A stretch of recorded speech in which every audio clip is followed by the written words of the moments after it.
Stephen, I want to talk about tornado surveying and the process that goes on when there's been a suspected tornado or an outbreak of storms or even just straight line winds. Can you take me through the process from when it's first reported to the steps that the Weather Service takes at that point to determine what caused this damage?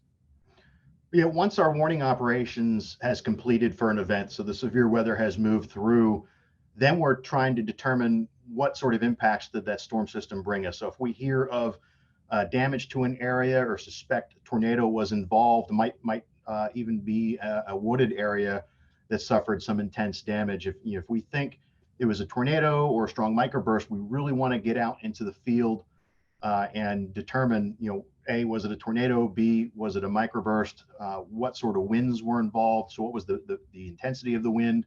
What was the path length of if it was a tornado and the width of the tornado? So it's very important information that we gather. And we almost always start with our emergency management partners. They're keyed in on the areas that were impacted the most. And then, we sometimes go as a team with emergency managers and kind of do that assessment.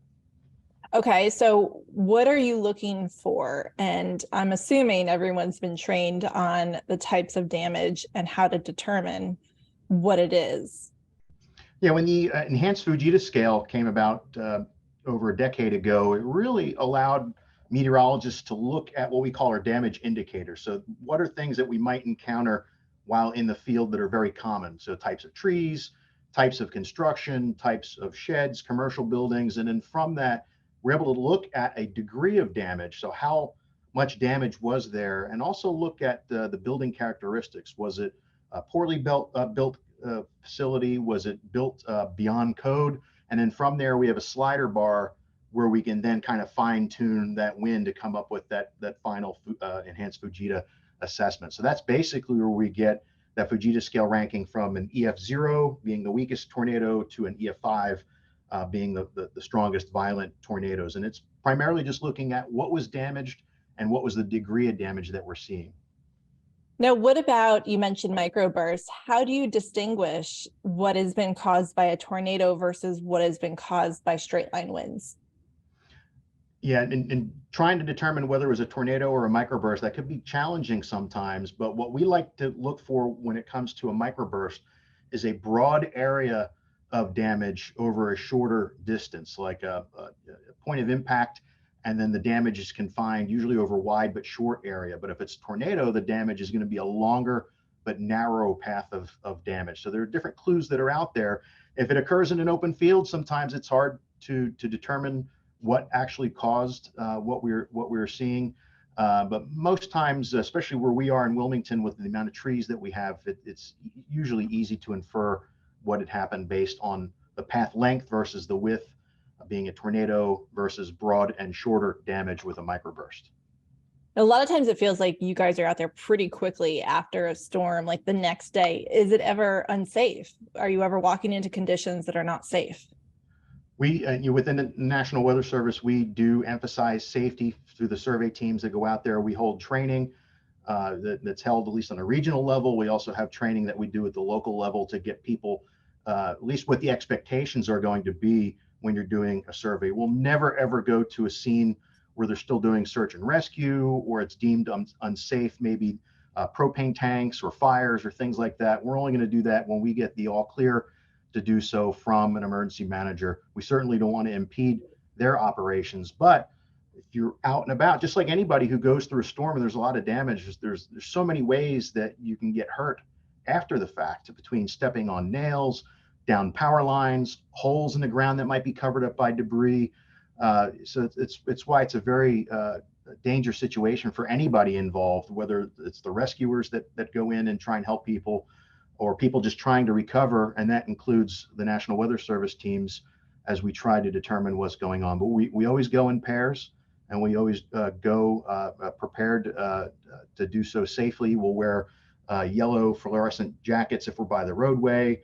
We'll have compasses and other pieces of equipment that can help us navigate around, but you always need two sets of eyes.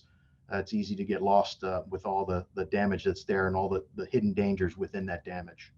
Yeah, you're almost becoming forensic meteorologists at that point. Have you ever come across anything that was really surprising or shocking or just, something that caught you off guard completely? Yeah, I think just the power of some of these tornadoes that we get, and we get our share of them in Southeast North Carolina. But on occasion we'll have to survey EF3 tornadoes. I mean, the climatology for those bigger tornadoes is usually farther west than this part of the country. But just seeing 2x4s impaled into trees or going through homes, it really opens your eyes as to the extent of just the type of damage that these things can cause, overturning boats off of racks and flipping RVs, tractor trailers. They're extremely powerful, and we're just fortunate that we don't have to deal with them all too often in this part of the country like some other areas have to. Yeah, I mean, we're talking numerous National Weather Service offices across the country. How do you keep the scale consistent from office to office? And I think that with the new enhanced Fujita scale and having all those damage indicators is pretty much what forms the basis that we all have to work from. So that consistency is so important in what we see and what we're observing. So it's done in a consistent way. So it's that training that we have going into it, and working with people who've done surveys before is also part of that training. We'll never have someone go out for the first time doing a survey without someone who has more experience. So it's that knowledge sharing that we have from generation to generation that we hope to pass along to future meteorologists. So they have a lot of training, and part of it is that hands-on training. We had a significant tornado a couple of years ago that was on the ground for 22 miles, and there was also next to it microburst damage. So it was pretty interesting to see the microburst damage next to this EF3 tornado track. And for days afterwards, we had brought our staff out to that location. For one, it was a safer area. It was just in a wooded area, just so they can observe the damage characteristics. So, it was as bad as event as it was, we did take it as an opportunity to train some of our staff so that they're ready for the next time.